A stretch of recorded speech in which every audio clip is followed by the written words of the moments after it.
Hello. Hey, so today let's talk about Recording in progress. how to price your financial coaching services.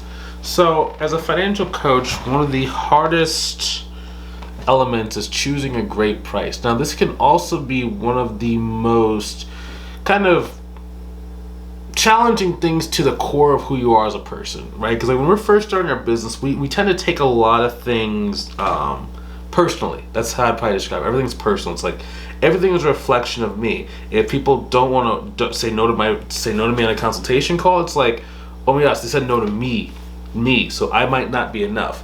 They might not want my help. Maybe they don't believe I can give them the result that I'm looking for, that they're looking for, and it can cause us to really kind of doubt ourselves, right? So I want to give you some tactics and some skill sets, also some mindset things that you can implement in order to make sure that you're not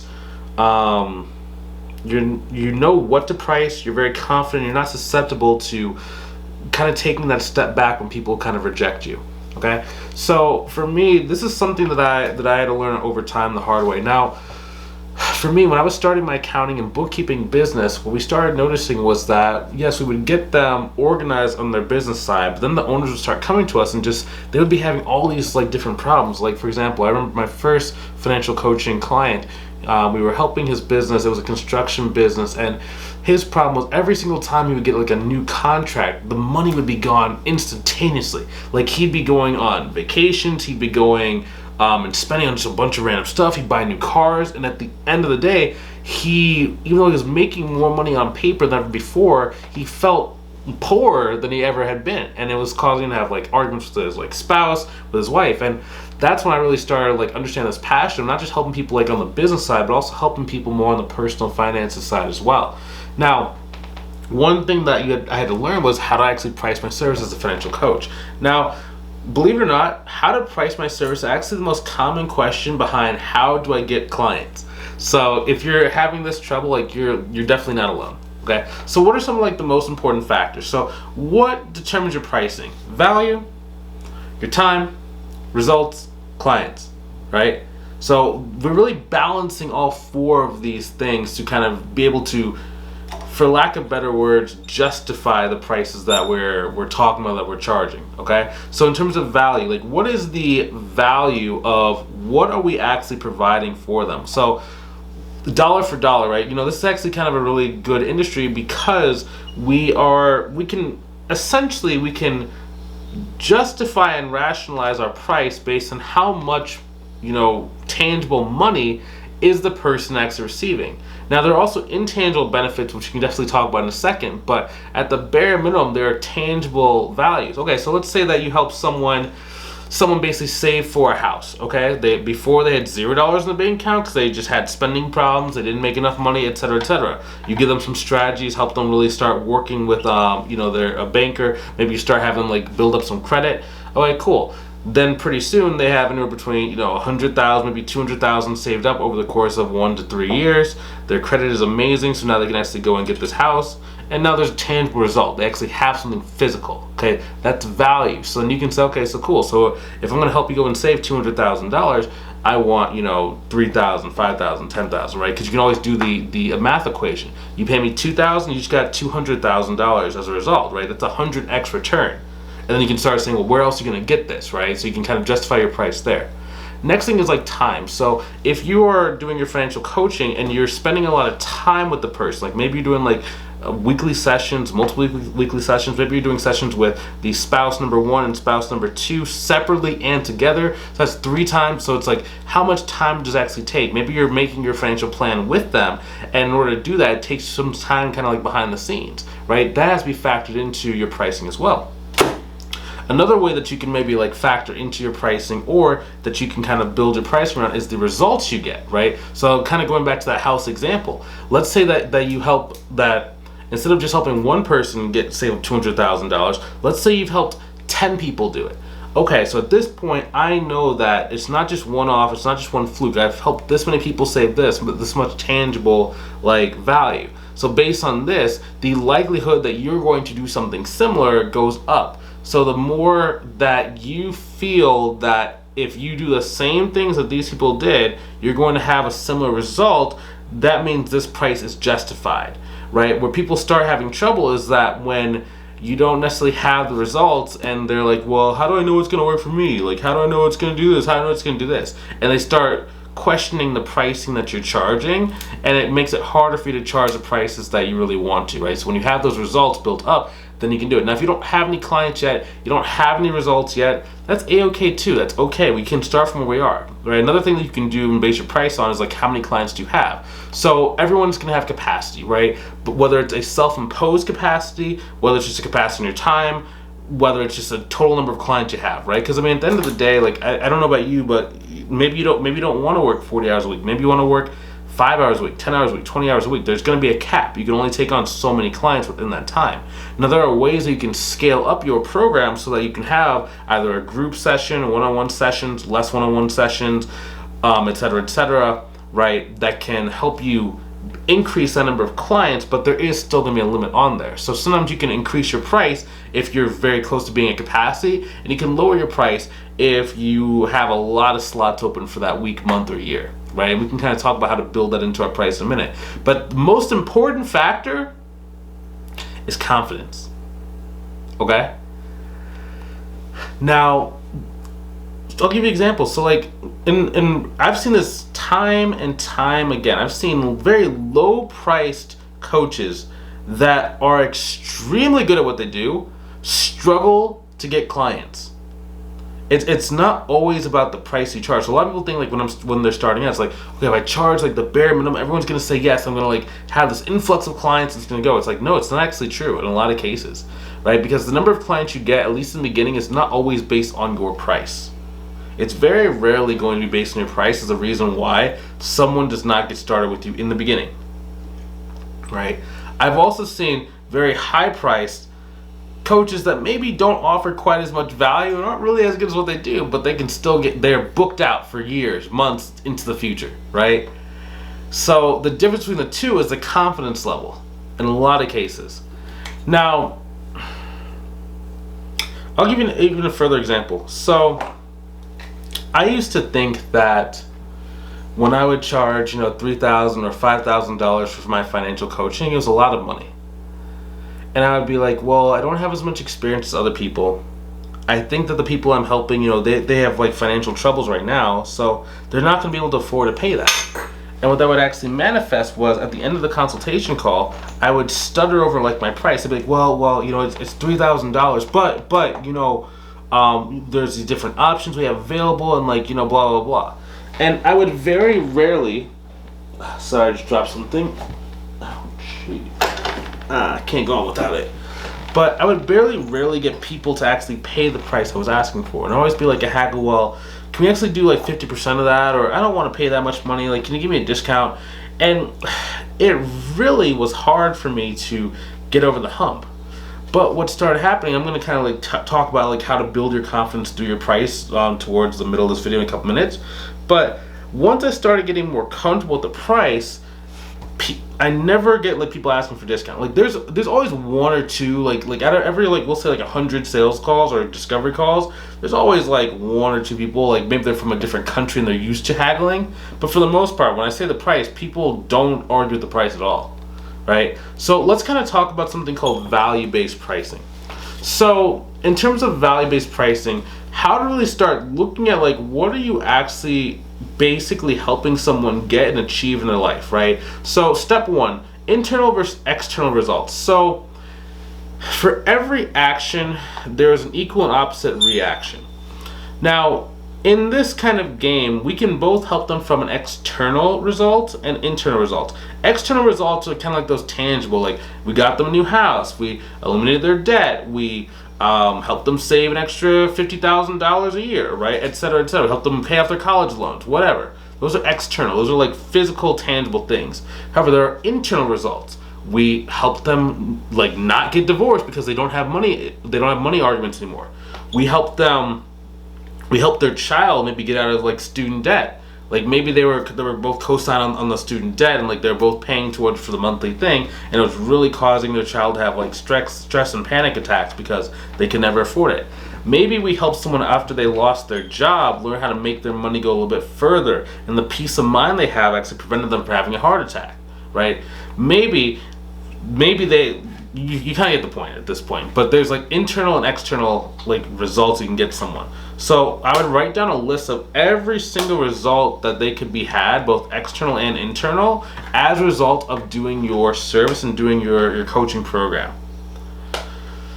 Number 2, ask the impact on life and relationships. So an easy way to kind of look at that would be divorce. Let's say that a person got divorced, right? And then there's all the attorney fees, there's the court dates, there are the actual assets being divided, whether it's divided in 50-50 or not. Maybe they had a prenuptial agreement and like one person getting a huge amount. Maybe there's alimony that's involved. Like, what are all the costs? That's a very simple kind of aspect, right? Both from a monetary perspective as well as a personal kind of interpersonal relationship. Are they never going to be able to go on vacation because their debt is eating them alive, right?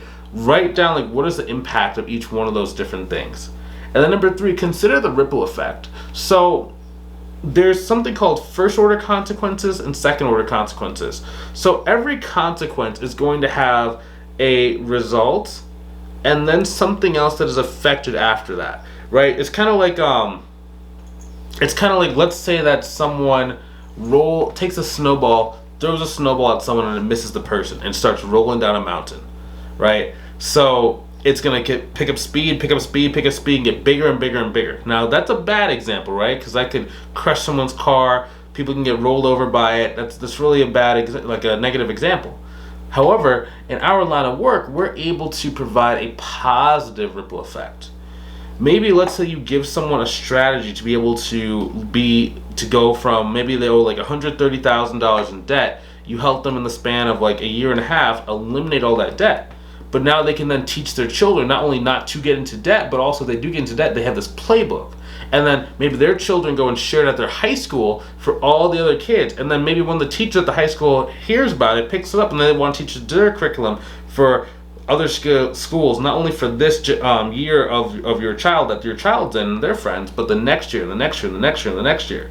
So pretty soon, you've actually created a plan, a strategy that can be actually taught as a curriculum that helps people get out of debt. That's basically what happened with like Dave Ramsey, actually, right? Where it's like he built something to get himself out of debt. He started sharing it with people. They started sharing with their children, and then instead of, for him, it was mostly churches first, and then it was schools, I believe, second. Right? But it's always a ripple effect, and you can build that into your pricing as well, right? And not just build into your pricing, but build it into your mental database of, is the amount of money I'm charging worth it? And remember, a lot of the stuff that we're doing on this exercise, I know it might be like, well, Bryce, like, why would I do this? It doesn't make any sense. Just tell me how to price my services. But a lot of this stuff is 50% what you're going to say to someone else, but it's 50% what you say to yourself. Because if I can say it to myself, I can say it to other people, right? And if I can convince myself and prove to myself that what I'm offering is worth it, other people will understand and will follow through as well. And that's just what's happened for me. I'm not sure. I'm pretty sure it's going to happen for you. We've mentored a lot of students, both in the accounting side as well as in the financial coaching side. So I'm sure it's going to work for you. Some examples of some ripple effects: the kids are happier, spouse is thriving, more donations to the churches, or they're able to volunteer more. Right? And this is what makes your coaching priceless. Now, another way you can price out your services, and this is just in the beginning, is the bare minimum pricing. Now, I do not like the bare minimum pricing, but I want to give you an example just so you know like what's the least you can ever charge. Now, number 1, you just take all of your business expenses, number 1, and then what you're going to do is you're going to take a desired income. So, number 1, you can do like your basically your business expenses. Let's say that you have like let's say you have Acuity, right? So my Acuity plan is like $55 a month. Let's say that you also have Zoom. Zoom will be like $15 a month, right? Let's say that you have like a website program like ClickFunnels, right? We'll say it's like $197, okay? So $197 plus 55 plus $15. 15. We'll just round up and say, we'll say like $400, okay? So that means that I need to make sure that I'm getting at least $400 to cover those business expenses per month, okay? Now, if you only get one client, and the bare minimum that you need to get from that one client is $400, okay? That's bare minimum. Now, we're not going to charge bare minimum. Just bear with me for a little bit. I'm going to kind of show you what we're going to do with that in a minute. Another thing is you can actually add in your desired income as well, right? So like, what is kind of the minimum expenses, right? So we said $400, and I know I need to make. Let's say that I have to, like, like maybe you're married, right? And you have to go and support a certain amount of the bills, right? Or if you have a job, this is kind of relevant, but we'll just say for the sake example. Let's say you have to help your spouse pay $400 in bills for this month. Okay, so now you have 400 plus 400. That's $800 minimum wage to charge. All right, cool. And then what you can do is you can actually divide by the number of client hours that you have. So let's say that in your program, it's a 1 month program where you're basically going to meet with them once a week for a month. Okay, that's 4 sessions. So let's just say 4 sessions. You're doing weekly sessions, each lasting about an hour. All right, cool. That means that you have about 4 hours. Now, if I want to make sure that per hour I'm facing someone, I want to get a certain hourly rate. Like maybe I want to get, we'll say, let's say $100 per hour. Okay, so that's an extra 400 right there. So now we're at $1,200 already, right? So whatever I needed to make my desired income that I wanted to do, my business expenses plus my basic hourly rate for facing a person, right? And then basically right there, I know that I need to charge at least $1,200 per client, or at least I need to collect $1,200 per month. Okay. Now, in this, we can talk about payment plans a little later, but we're just going to assume that every person that signs up with you is going to pay you this amount of money. So that means in a year, you need 12 clients that pay $1,200. That's the bare minimum pricing style. So now what you have is you can actually take a look at the high end, which is like, what is the value of all the stuff, the tangible and the intangible, the external and internal results we got. That's your high end, right? And then now we have the bare minimum. So then now what you can do is you can start going inside of the middle, okay? So if you know that $1,200 is your minimum, okay, that's where we can start. Now here's one other thing too. If saying $1,200 is intimidating to you, what you could do is you could split your time frame of your program in half and charge half the price, because at least for this bare minimum pricing, you're not losing money per client, right? So what I first did was I charged someone $997. And I know it's a far shy from, what we charge nowadays, but I was very nervous. I didn't think that people would actually pay the amount of money that I was asking for.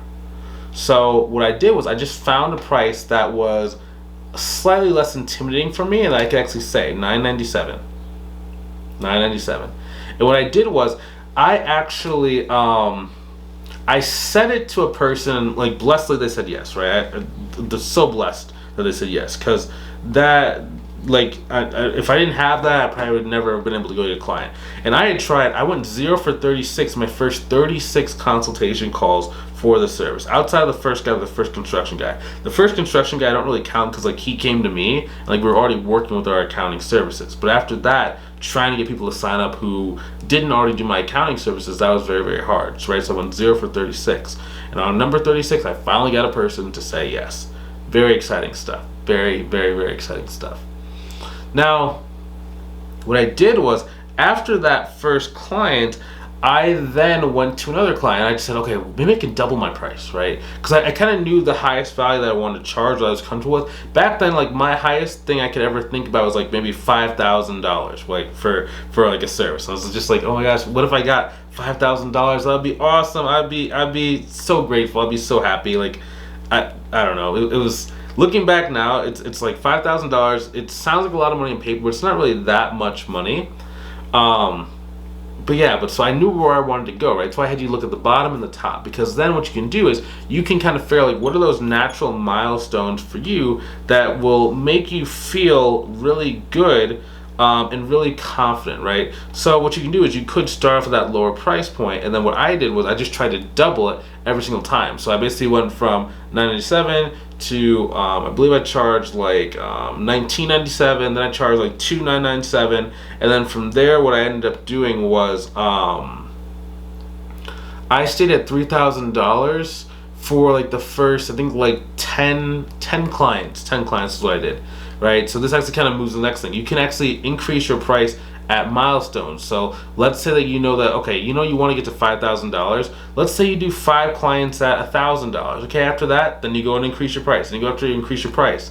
Another thing you can do is like maybe once you make $5,000 a monthly revenue, then you increase that price again. Maybe if you go and get like a client, like if you see that you get a client $100,000, okay, well now you can go and raise that price again. You know what I mean? So choose what those milestones are for you, like what's important to you, and then based on that, it'll give you the understanding of like, okay, so this is how you keep increasing your price while making sure that you still feel integrity with your price point. Okay, so when it comes to tips for like quoting, okay, I would just get started now. Do not wait for the perfect time to charge a price. Okay, you don't have to do it for free when you're beginning. Like some people think like you have to coach for free in order to kind of get some experience.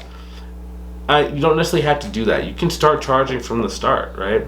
Next thing is, again, stay in your integrity zone. Now, integrity is different than feeling uncomfortable, right?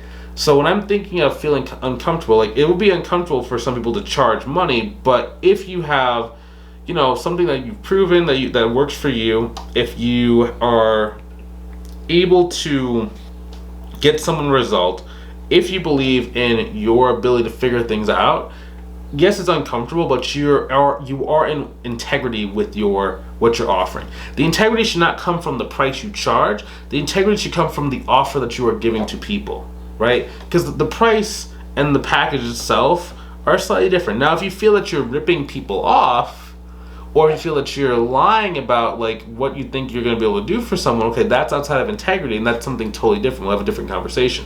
But many people, what happens, they actually just feel uncomfortable and they take that as like a sign that they should maybe not do it or do something different. That's not always the case, okay?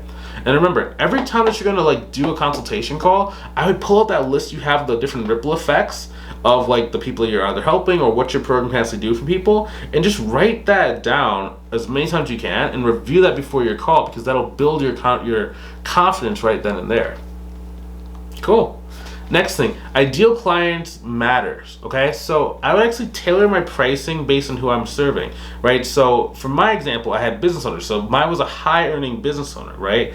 But maybe for you, maybe you're working with lower income people, right? So you have to maybe think about how this goes. Now, I actually learned this from a different industry, which was actually therapists. Now, therapists tend to have sliding scales. So they have like what the regular price is that they would prefer to get, but based on someone's income, they can change the price for that person to make sure that they're going to get a certain result. You can also make your pricing based on like being creative. So for example, sometimes you can do a price based on, you can do a deposit, and then once certain milestones have been reached, they can pay the remainder, right? I actually really enjoy doing that in a lot of cases, because then you don't feel like you're turning people away from money, and you're actually like earning what you're doing. Now, what you can do there is if you're going to do some kind of program where it's based on like an amount of money saved or something that you're doing that has like a tangible result, I would actually make it like 10% or 20% of whatever you're helping them get. I wouldn't have like $5,000 and then once you get to this milestone there, then it's like, okay, you pay the remainder of the $5,000. You can do that. That's the easiest. But if you know in your heart and from your experience that your clients can make like an extra $200,000, okay, you know, getting 10% of that, 20% of that is amazing, because then you just got $40,000 for one client, you know? So it just really kind of depends. Now, if you do kind of do it where it's like a percentage, sometimes you do want to have like a cap of the percentage to ask, well, okay, so when do I stop paying you? And the reason why is because like sometimes it can lead to a bit of resentment if like they feel like they made a huge amount of money. Now instead of paying you $5,000, which was your original price, they just paid you $40,000. So it's kind of, you have to like really understand like how you do that. Another thing you can do is like payment plans. Now, when it comes to payment plans, you can have an external funding company, which basically will basically give them 0 APR debt. So it's like debt that's like interest free, right? Now, if they have bad credit, that's one of the things you're doing, that's not going to work, right? So you might need to do an internal payment plan between you and them. Now, we can talk about like what those payment plans look like. I'll probably do it in a different video because it's more about like how to price than the price terms, but there's a lot of different ways you can kind of do it, right? To kind of be creative and make sure that you're not necessarily turning people away because maybe they're having financial challenges, right? Because, you know, one aspect is if you are choosing lower income or lower savings types people, they might not have as much money as someone that's $1 million earner a year who just has a budget problem because they don't have a budget, you know? So just to recap, this is basically how you price. You can do value-based pricing, choose your minimum price point, pick a midpoint, and then work your way up from there. Set dates/milestones to revisit the prices and revisit the time, so you guys can keep increasing that price up until you get to like the point that you feel comfortable. Then you can stop and start quoting and then adjust as needed. Okay, that is how you price your services. Now remember, it's all about your confidence in your price. Now your confidence is going to grow by delivering results. And also, if you ever want some help growing your financial coaching business, click the link below to see if I can help you inside of our mentorship program. We basically help bookkeepers and financial coaches grow their businesses to make sure we can have a better ripple effect on the world and help as many people as possible. Okay, if that's you, if you want some help, click the link inside the description, book a call. Let's see if I can help you inside of our program. Okay, I'll talk to you soon. Have a good one.